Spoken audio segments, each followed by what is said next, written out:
Hello my friends, welcome back to Owl's Eye Tarot. Thank you for joining me. This is going to be a general collective for my Geminis, my twins.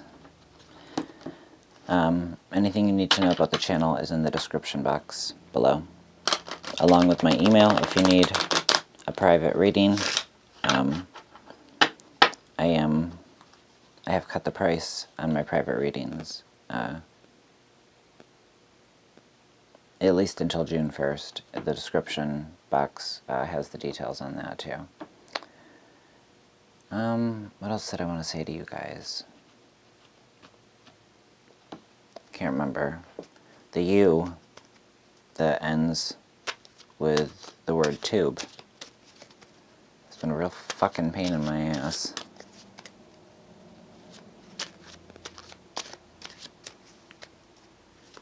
Just seeing a lot of friends getting channels taken down, getting strikes against their channels for the most asinine things. And I couldn't get YouTube to focus on, you know, when I was being bullied on my other channel. I don't know. It's just YouTube is really suddenly policing channels differently. It's odd. Your first card out is the King of Cups.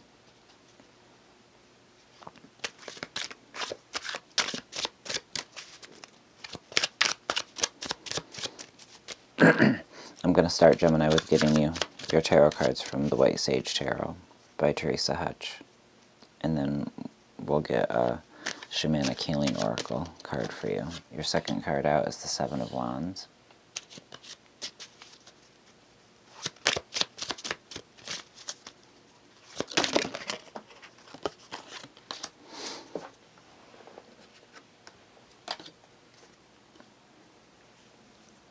Your third card out is Queen of Cups in reverse.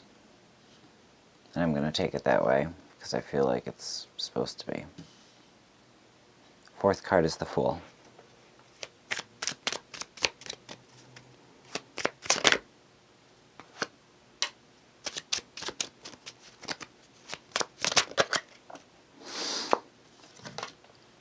Pardon me. Your fifth card out is the Seven of Cups. And your eighth card out is the Eight of Swords. Can I get a card for the overall feel? Overall feel of this read. Overall feel.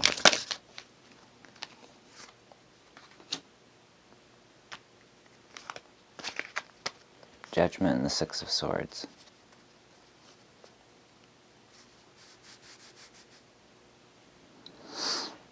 Okay.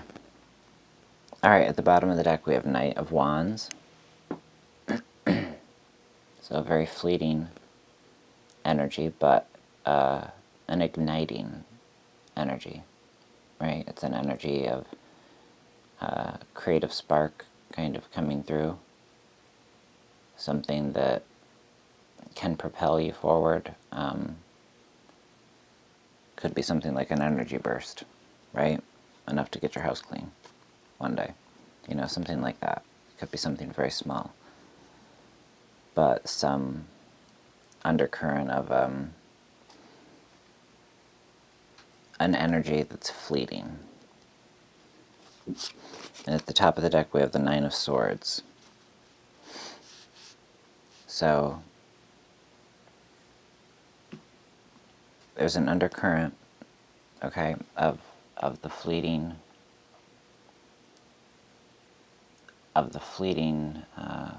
passion, if you will.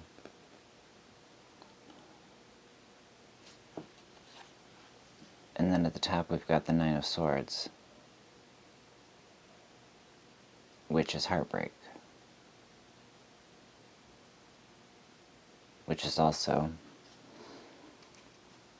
guilt, shame, being overwhelmed, nightmares, insomnia,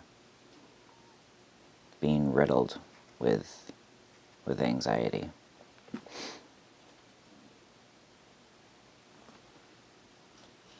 Hold on a second. Get it together, Christ.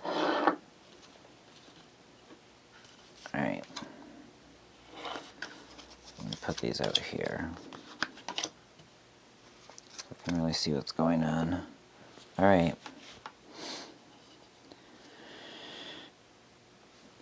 So with your first card out, being the King of Cups, these cards are such a pain in the ass to pick up.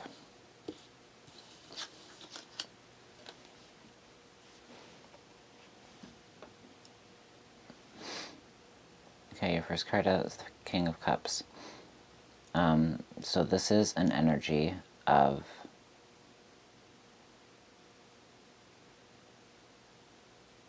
commanding,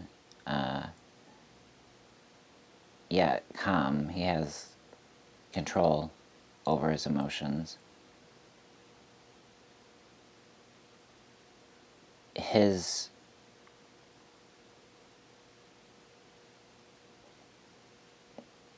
He's got the ability to maintain calm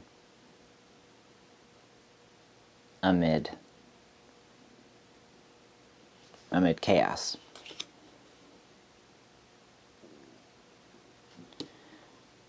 Now your third card out, I'll get to your second. Your third card out is the Queen of Cups, right?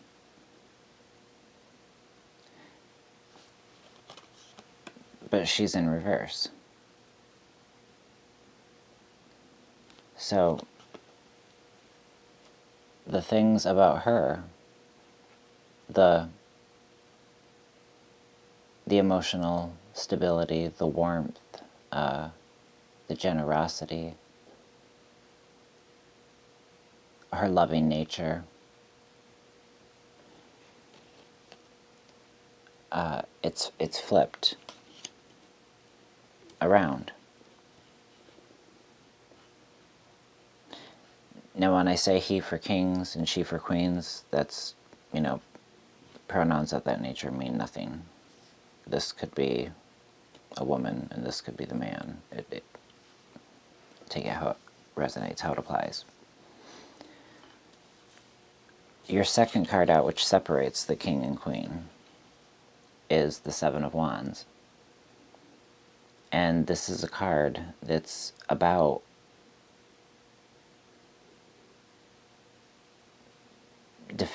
being defensive, having to, just feeling like everything's coming at you all at once, right? You're feeling the fullness of that. In the yellow in this card, because these cards do have, the pips do have ties with the chakras.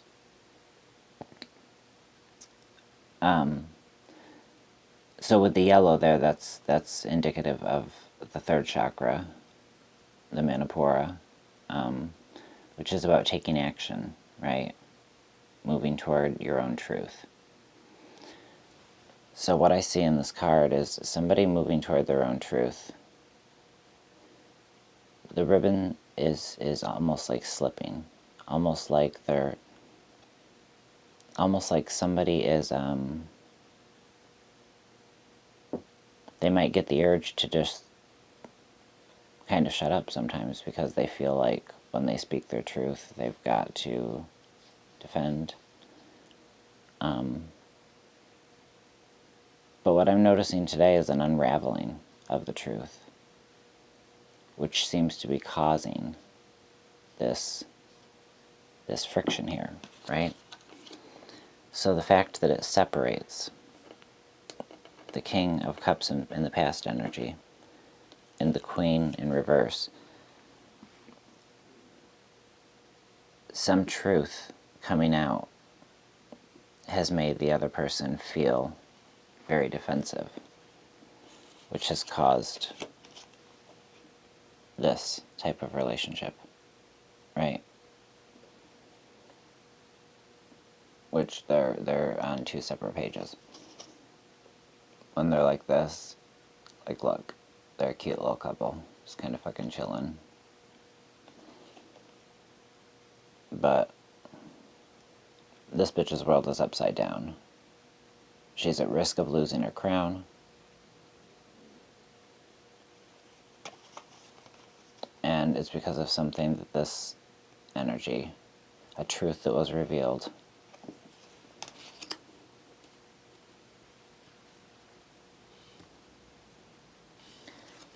And in your upcoming energy, like you're really energy that's almost now into your upcoming, like from today forward, is this full energy, is this energy of stepping into something unknown. And what I'm feeling is it's almost like you're wondering if this unknown that you're stepping into is what you experience going to be something fleeting. Am I going to continue being overwhelmed, riddled with anxiety and guilt and insomnia? The clarifiers. Am I going to be judged? Am I going to continue to judge? Is that going to hinder my progress with this new beginning? And am I going to take the lessons that I've learned and just move forward? Or do I stay and try to make it work?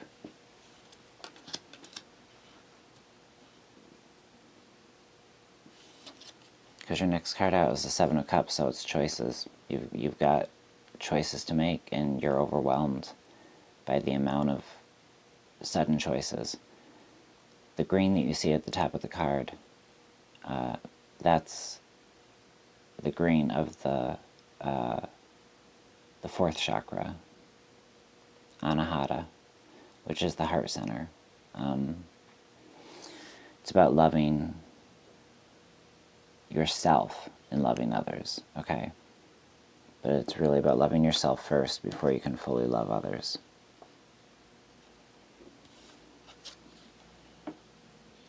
Followed by the Eight of Swords.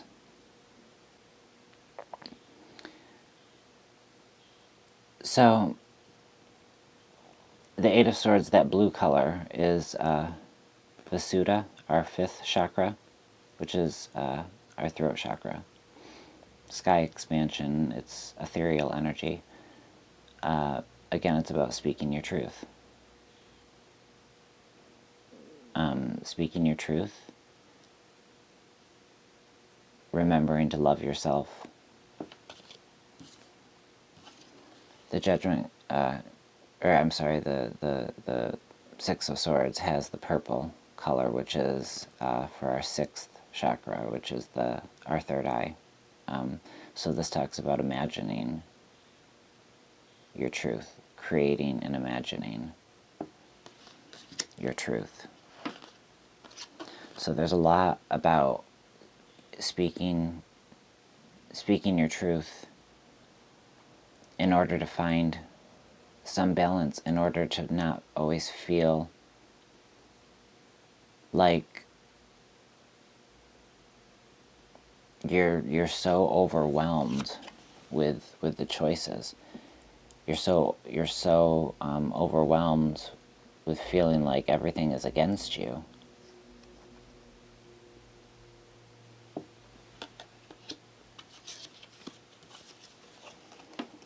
But this needs to be your light bulb moment.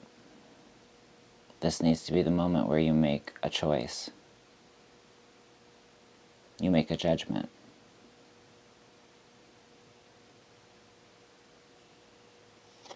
And that judgment call should be made with the energy of the Six of Swords, which is taking, swords are knowledge, okay?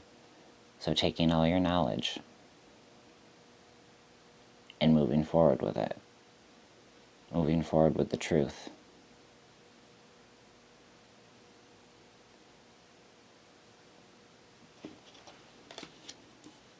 In order to balance this out again, or in order to move on. Either way, work needs to be done because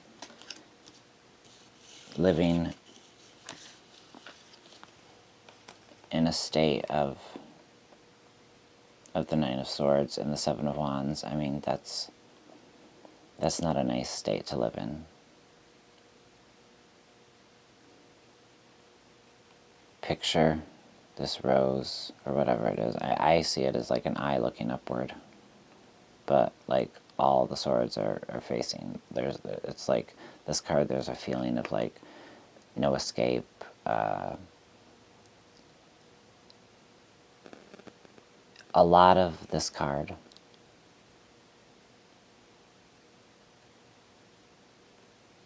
is, a lot of these things take place in your head. Remember, swords are mental.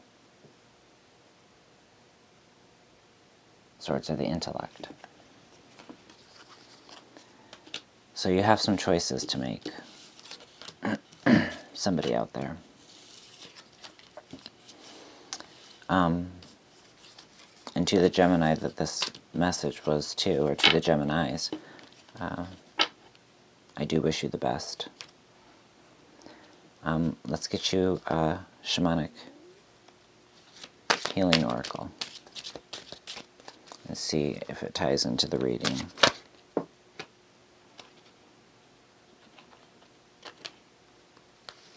New beginnings. Okay. Oh, remember that Fool card.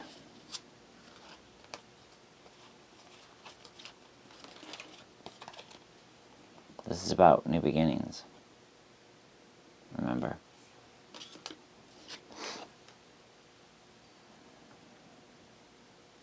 New beginnings. What's that number?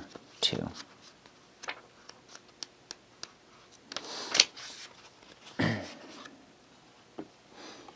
Alright, new beginnings.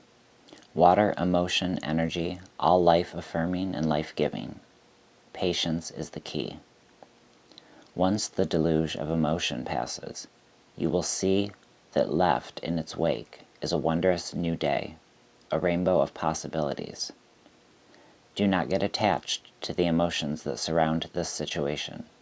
This will only attach your identification with the emotion itself, giving it more power and hindering the release, so that the door to your new beginning will not open. Sit in the emotion, cry, journal, talk it out with a friend, and then let it go.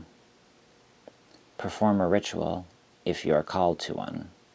Place your feelings on a bit of paper and let it go, whether through water or fire. Both are excellent transmuting elements, by the way. Be thankful for the experience of the situation and proclaim to Creator that you are ready for the newness that is about to come into your life.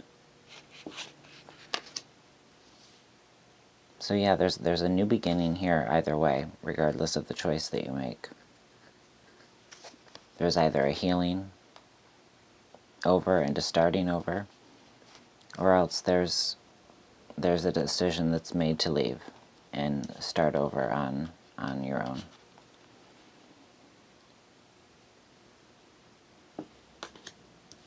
But either way, there's a new beginning here, my friends. Okay? Now, if you guys want to answer these cards down in the comment section, you are automatically entered. This month I'm giving away a free reading to the winner. There have only been a couple entries, so your chances of winning are pretty good. So if you want to answer even just one of these questions down below, you automatically get entered.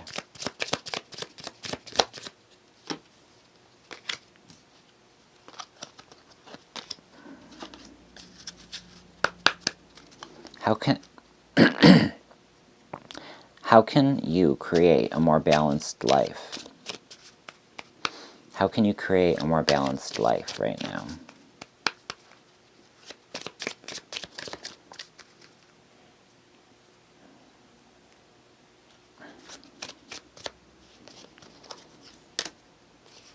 What or who inspires me the most? Why am I drawn to those inspirations?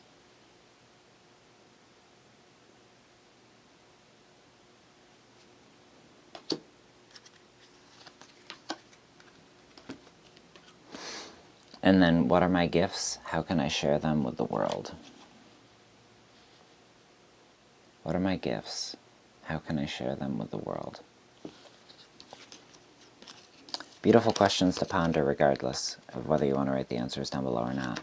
I think it's important for us to ask ourselves empowering questions, especially during times of crisis, because it sets our brains right. It helps our brains find rational answers to things. And being rational helps us stay calm, and staying calm is essential right now. So, all right, my Gemini friends, until we see each other again, I hope you all stay very, very well. Take good care of yourselves. And, yeah, that's about it. Take care, guys. Bye.